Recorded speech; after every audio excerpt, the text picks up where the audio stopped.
근데 전 어저께 유상범 거를 박주민 의원이 그 네. 조목조목 반박을 잘했더라고요. 네. 눈에 띄었던 건 세 가지입니다. 첫 번째는 그거예요. 보통 지금 보수 쪽에서 이 수사 관련해서 박정원 수사단장을 깨려고 얘기하는데 군은 수사 권한이 없다. 수사할 수 없다. 그렇기 때문에 뭐 범죄 혐의 이런 부분들을 써서 내서는 안 된다고 하는데 그렇죠. 군사법원법상 그 별지에 수사보고서를 보여주더라고요. 그 수사보고서 보면 범죄 혐의라는 부분이 있습니다. 이름도 적시가 돼 있고 그렇죠. 이 이름도 수사보고서예요. 그럼요. 그러니까 그거를 제출해서 결재받고 경찰에 이첩하는 거예요. 그렇죠. 그러니까 다 국민들을 속이는 발언을 유상범이 한 거고. 아니 순 두 번- 거짓말쟁이들이야. 두 번째 얘기하면 야당 추천을 하는 것이 위헌이라고 그랬어요. 네. 이건 말도 안 되는 겁니다. 국민의힘 내부에서도 알아요. 야당 추천은 그동안 쭉 해왔어요. 위헌이었다면 대법원에서 이 부분을 위헌이라고 얘기했겠는데 야당 추천에 대해서 위헌이 아니라고 헌재에서 판결을 했어요. 아니 근데 지난번에 그 자체도 그 사례들도 부인을 뭐 하는 거야. 자유한국당 이렇게 다 써져 있었잖아. 그러니까 그걸 가지고 특검을 할 필리버스터를 때. 하겠다고 앞에 예. 가서 떠드는 걸 보면서 아니 순 거짓말만 하면서 무슨 야, 거짓말 진짜 그 뭐 릴레이를 하는 건지 그런 거고. 세 번째 보면은요. 아니 그 박주민 의원이 그거는 처음에 들어가면서 얘기했던데 이 안건 자체를 대정부 질문하면서 안건을 이렇게 올리는 적이 없다. 이거는 민주당의 폭주다고 하는데 올린 적이 있어요. 그리고 많아요. 그걸 또 보여줬더니 국민의힘 막 소리 지르면서 조용히 해 그러는 거예요. 보통 거짓말 드러나면 쪽팔리잖아. 아니 창피하잖아요. 예. 그러니까 소리치고 어제 보면서 국민의힘은 필리버스터에 대한 능력도 없지만 국정을 운영할 만한 집권 여당의 자격도 어제 상실한 게 아닌가. 아니 근데 왜 라는 생각까지 국회의원들이 필리버스터를 명분으로 이렇게 거짓말을 하고 대통령도 마찬가지입니다만 자꾸 거짓말을 하는데 왜 지적을 안 하지? 우리가 바이든 이거를? 날리면의 시대를 살고 있잖아요. 우리는 바이든 날리면의 그러니까 시대를 산다. 언론이 네. 팩트 체크만 해줘도 다 드러나잖아요. 거짓말이. 가장 충격적인 거짓말이 사실은 야당 추천이 연이라는 거잖아요. 네. 그러면 윤석열 한동훈은 지금 모든 공직을 내려놔야 돼. 왜냐하면 네. 본인들이 야당 추천 특검을 한 사람들이잖아요. 그렇지. 본인들이 야당 추천 특검으로 일부는 과잉수사까지 해서 명예와 지금의 권력 탐욕을 누리고 있는 자들인데 그게 위헌이고 불법이래. 그럼 본인들부터 그만둬. 그냥 그걸로 권력까지 간 사람들이잖아요. 그렇죠.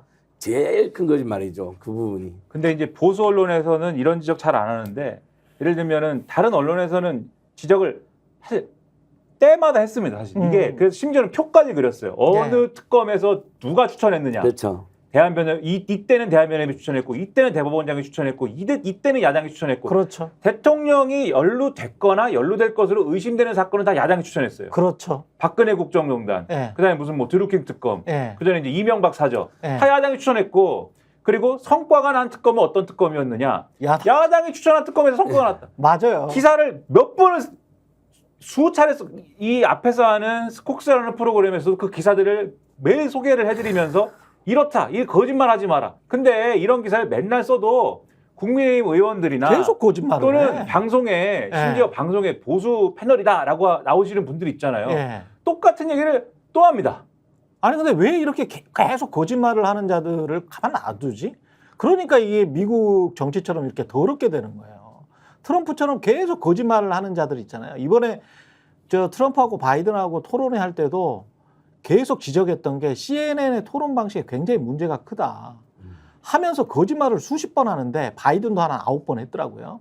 CNN 나중에 팩트 체크 하는 거 보니까 트럼프는 셀 수 없을 정도로 100번에 가깝게 거짓말을 했어요. 근데 이제 그렇게 계속 거짓말을 하는데 진행자가 너 거짓말이야 그거.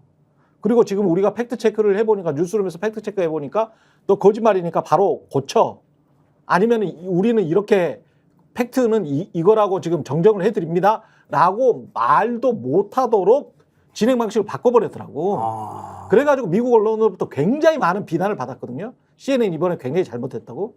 근데 한국은 이게 상용화돼 있어. 늘 이래. 늘. 어떤 정치인이 나와서 어떤 거짓말을 해도 그냥 받아만 써. 그리고 그 받아만 쓰고 우리는 뭐 저 정치인이 그렇게 말했는데 뭐 어떻게 하라고. 우리가 할 일 다 했는데. 전부 타이피스트들밖에 없는 거예요. 받아 쓰는 인간들밖에. 그러면서 나 책임 안 져. 그럼 뭐하게 기자합니까? 뭐하게 언론합니까? 그게 이제 거슬러 올라가면 1980년대 네. 언론 통폐합 이후부터 언론의 반성이 없었기 때문이라고 저는 지적하고 싶거든요. 예. 일단 거기까지 거슬러 가면 너무나 오래됐고요. 제가 봐서는 거짓말의 속성이라는 게 그렇지 않습니까? 거짓말을 덮으려면 더 큰 거짓말을 할 수밖에 없고 바늘도둑이 왜 소도둑 되겠어요? 거짓말 하다가 소도둑 되는 겁니다. 그렇죠. 습관이 아니에요. 네. 그러니까 결국엔 지금 현재 윤석열 정부와 이 집권 여당 국민의힘 처음에 제가 웃으면서 우리는 바이든 날리면의 시대를 살고 있다. 그때 우리는 너무 쉽게 그 거짓말에 속아줬어요. 그리고 언론도 침묵했어요.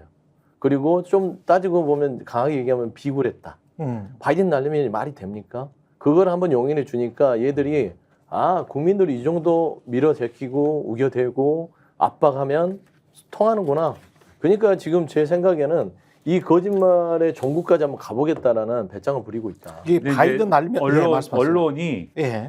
분명히 근데 노력하는 언론은 뭐 있습니다. 기자나 언론들이. 그러니까 팩트 체크도 거짓말하면은 짚는 경우가 없진 않아요. 짚어줍니다. 그래서 그 짚어줘서 사실은 저도 사실 확인을 하는 경우가 많이 있었고 그리고 뭐 또 아예 팩트 체크만 전문으로 하는 인터넷 언론을 만들고 싶다 이래갖고 만든 경우도 있지 않습니까? 아예 팩트 체크 언론이 또 있었어요. 뉴스톱 예, 있어요, 또. 그렇게 표방했었죠. 아니 그런데 서울대에서 그런 거를 만들어 그렇죠, 또. 좌파라고 하면서 그렇죠. 어? 그런 걸 그 노력을 하면 지원금을 그냥 중단시켜 버리잖아요. 그렇죠. 그런 노력을 하면 그런데 예. 탄압을 하고 팩트 체크가 가짜 뉴스라고 합니다. 이 사람들은. 그렇죠. 팩트 체크 뉴스를 갖고 가짜 뉴스라고 하고 그리고 힘센 언론들이 안 해요. 지금 말씀하신 그 언론의 어떤 퇴행적인 모습들이 있지 않습니까? 힘센 언론들이 그러한 상황들을 주도를 해요. 이거는 그러면은 이길 수가 없는 겁니다. 이 상황을 그러면 아무리 노력을 아니 해도. 세상에 서울대에서 팩트체크 센터 만들어 가지고 한국언론지능재단에서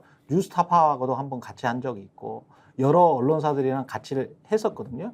근데 그게 가짜 뉴스고 좌파적이니까 한국언론지능재단에서 그걸 지원금을 중단을 시켜서 서울대에서 하는 거를 심지어 그거를 주도한 분이 그걸 하겠다고 주도했던 분이 무슨 진보 내지는 뭐 민주당 지지 인사도 아니에요. 그분은 오히려 전혀 그렇지가 않아요. 언론 칼럼에다가 오히려 민주당 정부 비판하고 문재인 정권 비판하고 오히려 예. 약간 보수적인 어떤 스탠스를 가졌던 분이라고요. 그분 저도 잘 아는데 맞습니다. 상당히 보수적인 분입니다. 정치적인 성향은 굉장히 보수적인 분인데 아니 서울대에서 보수적인 학자와 함께 언론사들이 모여가지고 팩트체크하는 것도 그냥 지원금을 중단하는 정부니까.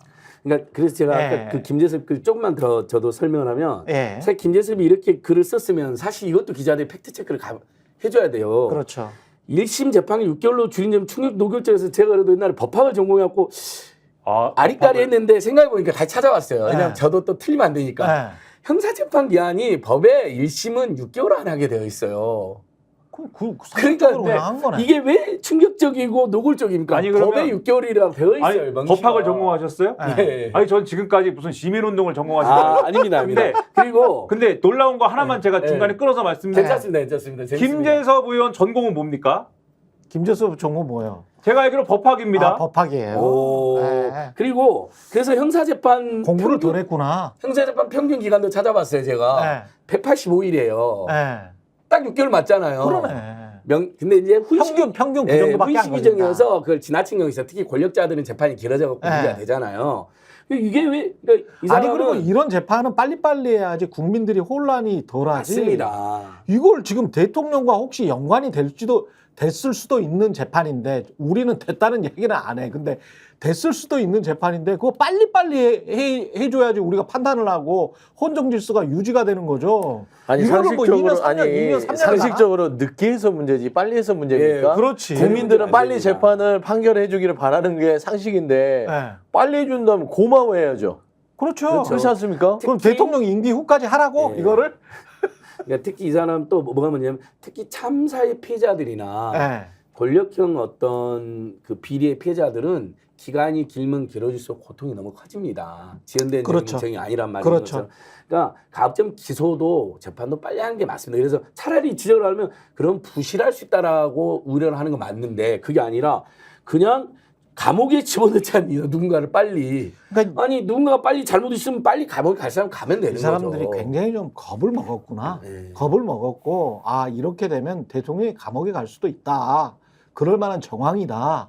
이런 생각을 지금 속으로 계속 하나 보네. 그러면 그렇다면 얼마나 제가 이제 약간 비아냥되는 겁니다. 혹시 네. 오해하실까봐. 예. 이 얼마나 불충한 필리버스터와 이 얼마나 불충한 SNS 글입니까? 지금 대통령 감옥 간다고 다들 이렇게 떠들고 있다고 하면은 네. 이러면 안 됩니다. 집권 예. 여당이 충성을 바쳐야죠. 죄송합니다. 예. 네. 저희가 얘기할 때 오셔가지고 라이브로 관전하시기 바랍니다. 반드시 주변 사람들 데리고 오시기 바랍니다. 구독, 좋아요, 알림 설정 해주시기 바랍니다. 좀 살려주십시오. 저 좀.